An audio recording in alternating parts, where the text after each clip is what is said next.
Could you explain that difference and maybe a little bit more about the origins of where we got this concept of he's a real man or a man's man?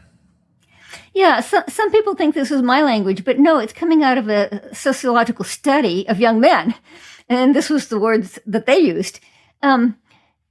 The sociologist, who's well known enough that he speaks all around the world. And so he came up with this very clever experiment where he would ask young men 2 questions. First, he would ask, what does it mean to be a good man? And, you know, if, for example, you're at a funeral and in the eulogy, they say he was a good man. All around the world, young men had no trouble answering that. They would immediately start listing things like honor, duty, sacrifice, do the right thing, look out for the little guy. I like that one. Be a provider, be a protector, be responsible. And the sociologist would say, where'd you learn that? And they would say, I don't know. Or if they were in a Christian society, remember, this was all around the world. If they were in the Christian society, they might say it's part of our Judeo-Christian heritage.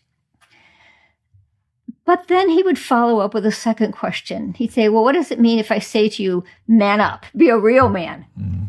And the young men themselves said, no, that's completely different.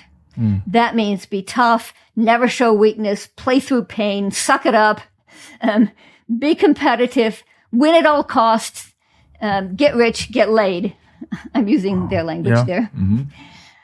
And so the sociologist concluded that on the one hand, that's good. There's good news, which is they do know what it means to be a good man. This is an inherent, universal knowledge that men seem to have. We would say they are made in God's image. They do know that their unique masculine strengths were not given them just to get whatever they want, but to protect, provide for those that they love. And that's encouraging because it means, you know, most men don't respond very well to being called toxic. Right? Nobody would. And so instead, it encourages us to say, well, how can we look into ways to support and affirm men in this innate knowledge that they do have being made in God's image? And, or as Romans 2 says, you know, they do have a conscience. They do know right from wrong.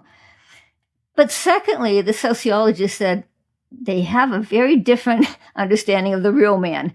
You know, that they feel cultural pressure to live up to, the very different traits. And some of them are fine. I mean, we all want people to be tough in a crisis. No.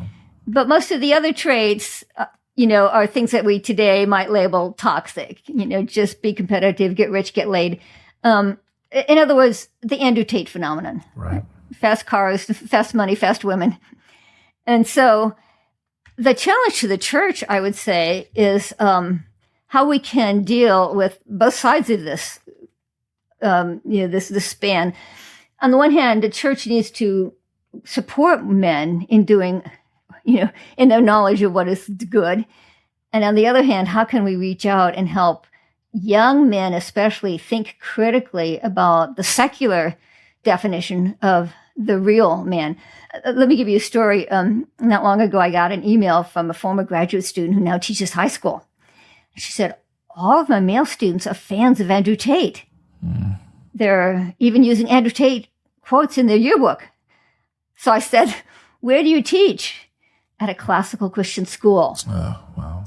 So I was surprised. Yes, I was surprised. But what it means is if we're not giving young men a biblical view of masculinity, they are going to be reaching out and being influenced by these online figures who have a very secular view of masculinity.